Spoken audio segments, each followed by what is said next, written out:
Doctor Yunus স্যারের সাথে একজন আওয়ামী লীগের সোলজার সে চলে গিয়েছে, সৈনিক, মানে সেও মঞ্চে উঠেছে। এখন যদি বিষয়টি এরকম হতো যে এটি জানাজানি হলো না, এটা কেউ জানতো না, সে যে আওয়ামী লীগের আমরা কেউ জানতাম না, তাহলে কি হতো? তাহলে ও তো হিরো হয়ে যেত।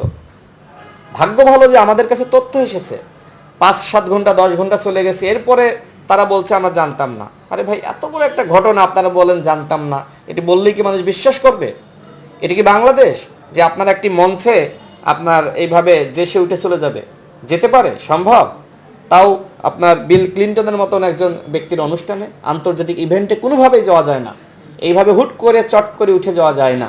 এটি এখন মূলত যেহেতু তার পরিচয় সামনে এসেছে, ডক্টর ইউনূস স্যার বিব্রত হচ্ছে, অন্তর্বর্তীকালীন সরকার বিব্রত হচ্ছে, যে কারণে এখন বলা হচ্ছে আমরা জানতাম না।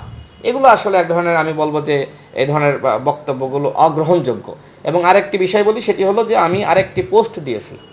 দেখেন, আমাদের প্রধান উপদেষ্টার প্রেস উইং থেকে সাংবাদিকদের কাছে একটি প্রেস রিলিজ দেওয়া হয়েছিল বা একটি লেখা দেওয়া হয়েছিল, যে 3 জন গেছে ওই রোহান বা রাজিনের নাম সহ দেওয়া হয়েছে। তাহলে সে যদি ওইখানকার গেস্ট না থাকবে বা ওইখানে সে না উঠবে বা মঞ্চে না যাবে, তাহলে তার নামটি কেন দিল? 2 জনের নাম দিতে পারতো। 3 জনের নাম কেন প্রধান উপদেষ্টা প্রেস উইং থেকে দেওয়া হলো? এখান থেকে প্রমাণিত হয় যে সে আসলে ওইখানে তাদের সাথেই ছিল। যে জাহিন রোহান রাজিন নামের যে ছেলেটি, সে চট করে বা হুট করে আসলে মঞ্চে উঠে পড়েছে। তো আমি ভিডিওটি আসলে দেখলাম, আমার কাছে মনে হয়নি যে হুট করে সে আসলে উঠে পড়লো। আমার কাছে মনে হয়েছে যে একসাথেই তারা মঞ্চে গিয়েছে, এবং যখন ইউনূস স্যার বক্তব্য দিচ্ছেন এবং তিনি ইয়াং লিডার্স তাদেরকে খুঁজতেছেন যে তারা কোথায়, তখন একসাথে কিন্তু ওই 3 জন উঠেছে। এবং পরবর্তীতে দেখেন, যখন বিষয়টি সামনে আসলো যে জাহিন রোহান রাজিন, এই ছেলেটি নোয়াখালীর সাবেক এমপি, যিনি মারা গেছেন, অধ্যাপক হানিফ, তার নাতি, এবং তিনি আওয়ামী লীগের সাথে খুবই ঘনিষ্ঠ ছিল। তার বাবা আওয়ামী লীগের একজন ডোনার, মানে বড় ব্যবসায়ী, তার মাও বড় একজন ব্যবসায়ী এবং আওয়ামী লীগের ডোনার। এবং এই ছেলের ওঠা বসা সবসময় আওয়ামী লীগের সাথে, আওয়ামী লীগের মন্ত্রীদের সাথে, যেটি আমি পাবলিশ করেছি। মূলত এই তথ্য আমি পেয়েছি তার একজন বন্ধুর কাছ থেকে। যখন টেলিভিশনে ওই ছেলেটি তার ওই মানে রোহানের সংবাদ দেখে, জাহিন রোহান রাজিনের সংবাদ দেখে, তখন দেখার সাথে সাথে সে এক ধরনের স্তব্ধ হয়ে যায় যে এরকম একজন মানে আওয়ামী মাফিয়া বা আওয়ামী লীগের সুবিধাভোগী, সে কীভাবে ডক্টর ইউনূস স্যারের সাথে এইখানে গেল। এটি দেখে সেই ছেলে মূলত খাওয়া বন্ধ করে দেয়। ও ভাত খাচ্ছিল এবং আপনার টিভি দেখছিল। তো তো এটি দেখে আসলে সে ভাত খাওয়া বন্ধ করে আমাদের অফিসে আসে, এবং সে মানে তার মাথার ভিতরে এক ধরনের চিন্তা আসে যে নূর ভাই বা রাশেদ ভাইয়ের কাছে গেলে এই বিষয়টির আসলে প্রতিকার পাওয়া যাবে।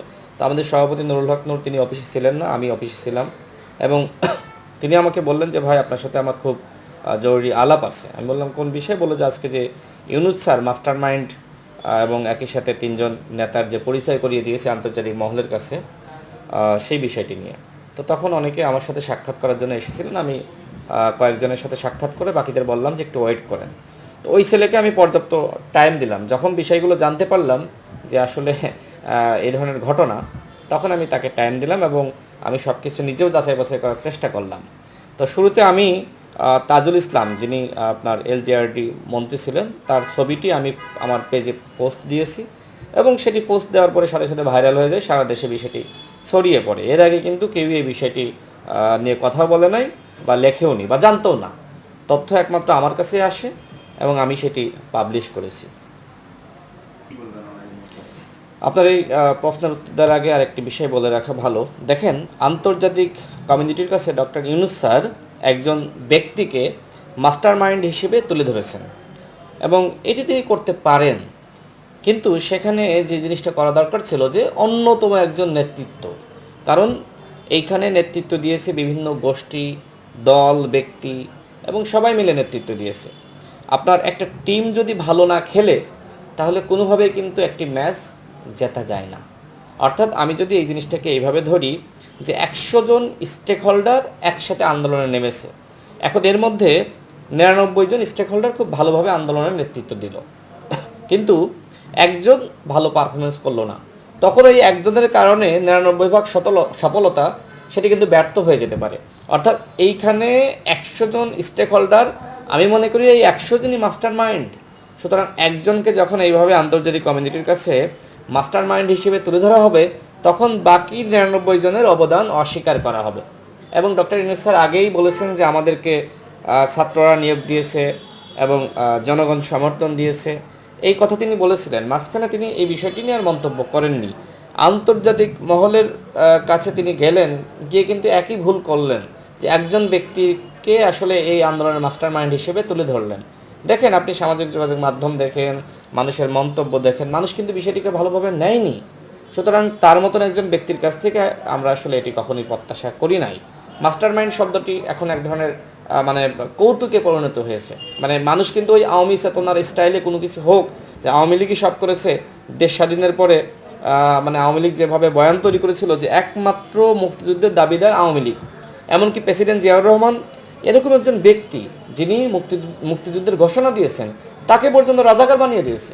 তো এখন বিষয়টি এরকম হচ্ছে যে একমাত্র কয়েকজন ছাত্ররাই এই সব কিছু করে ফেলিয়েছে, বাকিরা কিছু না। আসলে এইখানে অনেক ঘটনা ঘটেছে। মাস্টার প্ল্যান যদি বলেন, যে রাজনৈতিক দলগুলো আসলে দীর্ঘদিন ধরে সংগ্রাম করে তারা সফলতা আনতে পারছিল না বা সফল হতে পারছিল না, যে কারণে দলগুলো এই কোটা সংস্কার আন্দোলন তো 18 সালে আমরাই করেছি।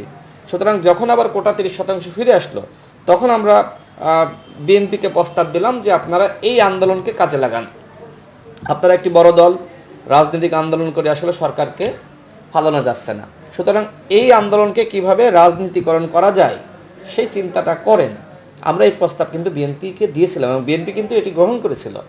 আমি তো এর আগেও বিভিন্ন সাক্ষাৎকারে বলেছি যে আমরা এই প্রস্তাব বিএনপিকে দিয়েছি এবং আমরা যেহেতু 18 সালের লিগাসি সব থেকে বেশি আমরা বহন করি, আমরা ওই আন্দোলনে নির্যাতিত, নিপীড়িত, ত্যাগ স্বীকার করেছি, আমাদের ক্যারিয়ার স্যাক্রিফাইস করেছি। এবং 24 সালে যখন কোটা ফিরে আসলো, আমাদের কাছে মনে হলো যে আমাদের সফলতা সেটি আসলে ব্যর্থ করার চক্রান্ত করা হচ্ছে। সুতরাং এই আন্দোলনকে কোনোভাবেই ব্যর্থ হতে দেওয়া যাবে না। আমরা তো জাতীয় রাজনীতি করি, কিন্তু আমাদের জায়গা থেকে আমরা সর্বোচ্চ ভূমিকা রেখেছি। আমাদের সভাপতি নুরুল হক নূর, তিনি জেলে গেছেন, তিনি ঘোষণা দিয়েছিলেন যে তিনি পুলিশের কাছে রিমান্ডে থাকা অবস্থায় তিনি বলেছিলেন যে 90% সরকারের পতন হয়ে গেছে, 10% বাকি, তোমরা ধাক্কা দাও।